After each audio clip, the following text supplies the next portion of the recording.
What's going on, guys? Welcome back to another video on the YouTube channel. And today we're going to be talking about a game that I don't want to say I love, but it's the game I associate most with, and that's FIFA.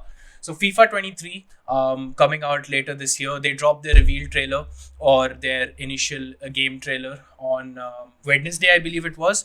And yeah, today what we're going to do is we're going to look at the trailer, see what we can break down, look at the blog post which comes along, and yeah, I'm going to give my thoughts. I've given a few days because I've seen a lot of things, I've read a lot of things, and yeah, let's get straight into it. Mbappe, Samantha Kerr, Vinicius Junior, Van Dijk. Hello, It's Van Dijk. welcome to the FIFA 23 reveal trailer. I'm Derek Ray, and alongside me is Stuart Robson. Thanks, Derek. Well, you can really feel the sense of anticipation as Trailer scuffed. They showed a Spurs shirt. Trailer scuffed. Scuffed. Game's ruined. The game's ruined, guys. the players warm up for their big moment on the world stage. No And Spurs. away we go. It comes to Sam Kerr, leading the Chelsea attack. Sends it in. Holland! A pure strike. Let's go pitch side where Alex Scott can tell us more. Well, you're seeing Hypermotion 2 in action. More animations than ever before, and more realism every time you step onto the pitch. Well, he's going to wear out the right stick playing like that. They say it's a game of two halves, and you can really feel the intensity building here. Oh, he's mastered that one over the summer. Safe hands there. It's incredible calmness under pressure. Alright. Oh, a crunching challenge. Well, that's new. Macario! Absolutely brilliant technique, and it feels like there's more Aye. goals coming in this one. Oh, silky from Vinicius. Smart dribbling from Son, weaving into space.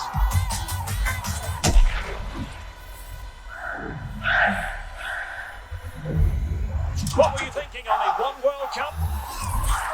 That's got everyone in a Aye. celebratory mood. We're into the final moments now. What else do they have up their sleeves? And it comes to Kerr. And right in stoppage time. Hold on, what's Kylian up to here? Alright. He's in. Mbappe! Mbappe! From the first frame to Aye. the nine embers. Okay, that's some cool transitions, not gonna lie. Welcome to the world's game. Welcome to FIFA 23. Alright. So I didn't want to talk over the trailer because I thought we'd watch the whole thing and then break it up as we go. So not gonna lie, when it comes to reveal trailers, you don't get much. It's all CGI stuff. They say in-game footage, but it's all CGI stuff. No gameplay as per usual because I don't think gameplay actually changes. Not gonna lie. So I've been playing FIFA 22. I mean, I didn't play. I played for about 3 months, then I gave up because the game was just that ass. But I played FIFA 22 on PS4, so I have not even got to experience hypermotion technology, let alone hypermotion 2, which is now coming in this game. But it's typical from EA, isn't it? It's typical. They say a lot of heavy words. They say a lot of cool stuff and expect everything to be okay. And then when the game comes, it's just the same old nonsense once again. But as far as reveal trailers go, not gonna lie, this was very underwhelming. Let's go through some stuff here. Break it down. Alright, so this is pretty cool. Not gonna lie, this is pretty cool. Samantha Kerr, she plays for Chelsea, by the way. Huge, big star. I hate that she plays for Chelsea, but it is what it is. They're bringing female club football into FIFA. I mean, I don't know how many people that's going to affect, but I'm going to be happy using Arsenal, women's team. It's going to be fun. I think they have about 5 or 6 leagues that they're bringing in, which is great. It's good for the game. I'm not saying it's going to add anything to the game because I think women's international football was bought like 3 FIFAs back and we played once as a meme and then that's about it. But it's good to see that the women's game is catching some traction in the game as well, because let's look at it from their point. Like, imagine you being a footballer, now you get to be in a game. It's huge. And Samantha Kerr, first, woman footballer to be on the FIFA cover. Huge. I should have been Midema, but it is what it is. So, yeah, this Hypermotion 2 technology, man. Like, let's be real. I haven't played it myself, so I can't really comment on whether hypermotion was an improvement or not. But because I played it on PS4, it was like absolutely dog water. We didn't get hypermotion technology. I'm not getting hypermotion 2 either because it's only next gen stuff. PC finally getting some love this time. They didn't get hypermotion, but they're getting hypermotion 2. So that's huge. And yeah, let's see. Like, not much. It's a pure strike. Let's go pitch side. This where is Alex kind of Scott can annoying. tell us more. Well, you're seeing Hypermotion 2 in action. More animation. This what they say, more animations than ever before. They say this every FIFA, and then there's just one animation. Is the keeper diving one way and the ball going the other? Like, fam, like, I get it. There's only so much you can say about a football game, but don't keep rehashing the same stuff over and over again and saying it's a new game. That's all I'm saying. And we all know none of this matters. Everything to EA is just one thing. It's to make money from Ultimate Team. So none of this actually matters. Like, honestly, unless women are going to be in Ultimate Team, which I doubt they're going to be, because, hey, yo, why would you ever be allowed to make a team the way you want to make it, right? But Than yeah, ever before. And more realism every time you step onto the pitch.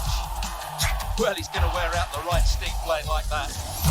They say it's some a game weather of two transitions. I don't know if they're trying to show that it will transition during game. Good flip flap. There's something else I wanted to. Yes, here, this. Okay, pause. Right there. Wait, actually, let's go back a little first. Let's go back a little. I think, yeah, here. So, they're showing the new free kick mechanic that they've added to the game. Honestly, right now, I'm looking at the screen and I am confused as hell. Not by the mechanic, but why is expected goals on the screen? Why is that needed? What is the point of having expected goal on the screen? What? These are all the resources that they could be using in other places. I like the fact that there's a player lying down behind the wall now, but yeah, it is what it is, man. Well, that's new. Yeah, anyway, and let's move on to something else. One of the biggest things that we've had, like, been asking from FIFA for long ass time has been crossplay. Every major game nowadays has crossplay. You look at any game, Fall Guys, Fortnite, Apex, Warzone, Chess Ultimate has crossplay. But FIFA, run by $1 billion company, has decided, nah, bun that. But they were like, no. Let's give them some version of crossplay. So now, as you can see on board, we have crossplay. But it's between generations. So PS4 can only crossplay with Xbox One. And PS5 and Xbox Series, Stadia, PC, whatever can cross. What is the point? What is the point? You're trying to tell me if I have a friend who's rich enough to get a console, a PS5 or Xbox One, I can't play with him? Like, come on, man. What we're in 2022. I think it should be industry standard that every game just goes crossplay against everything. Not to mention, here's the huge news. Okay, as you can see here, it says what you have. So basically, what can play against each other, and then it gives you the game mode. So there's online friendlies, foot player friend, foot online, online seasons, foot rivals, foot champions, foot draft. Where's Pro Clubs? Where is Pro Clubs? You know, for a game that is bought and billions are made from a game, it's disappointing to see that they only give a shit about one game mode, which is Ultimate Team. Now, I'm not saying I'm a huge Pro Clubs player or I make Pro Clubs content or whatever. But come on, man. Everybody loves Pro Clubs. Anyone who loves this game loves Pro Clubs. Where is Pro Clubs? Why is Pro Clubs not getting crossplay? Like, it's they're trying their level best to make sure every other game mode is played as little as possible so that everyone has to play Ultimate Team. It's insane. And you know what the funniest thing is? Crossplay was needed the most on Pro Clubs because the player base is spread out thin. Like, I sit with my friends and we have to search for sometimes hours before we get games. Why? Why could they just not give? Oh man, it's painful. And I'm not even like the one who makes Pro Clubs content or who is obsessed with Pro Clubs or anything of the sort. But I'm really pissed off. So imagine the people who actually make Pro Clubs content, who are hosting Pro Clubs events. By the way, EA doesn't allow people to host Pro Clubs events. So Yeah, another big red flag. But it is what it is, man. So what is FIFA 23 actually bringing? It's bringing hyper motion too, probably a new set piece technique, a few more skill modes, which will skill moves, sorry, which will probably be broken, which they'll nerf within a week. They'll probably start the game off with some broken ass finesse glitch like they do with every year, and then nerf the game into infinity. And yeah, then they'll just keep dragging out Ultimate Team and making money over packs, over promos, and yeah, it's so irritating, bro. But you know what's more irritating is I'm gonna buy the game.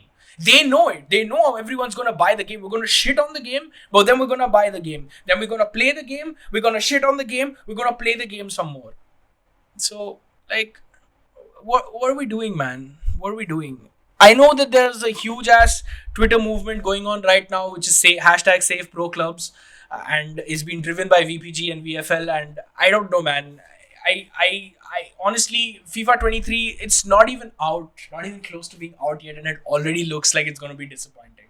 Like, how in 2022, where every game is going free to play, cross play, you know, everything, why are you the only game who has to stand out and be a bitch? I don't get it. I don't get it. And the funniest thing is, this is the last time you get to be called FIFA 23. Like, you're losing your FIFA license. You could have gone out with a bang, made them regret their decision. But no, all you care about is making your more of your billions, and it's disappointing, man. Straight up disappointing. Now, will I be getting the game? Obviously, because unfortunately there's no other football game I can play. PES, don't even get me started on, oh sorry, e-football, don't even get me started on that nonsense. Anyway, guys, that's been my reaction to the FIFA 23 trailer. Small rant after. Please remember to drop a like, drop a subscription. We've reached 100 subs, by the way, so thank you, everyone. I appreciate it. And yeah, let's hope to get to the next 100 milestone really quick. I'll catch you in the next one. Adios.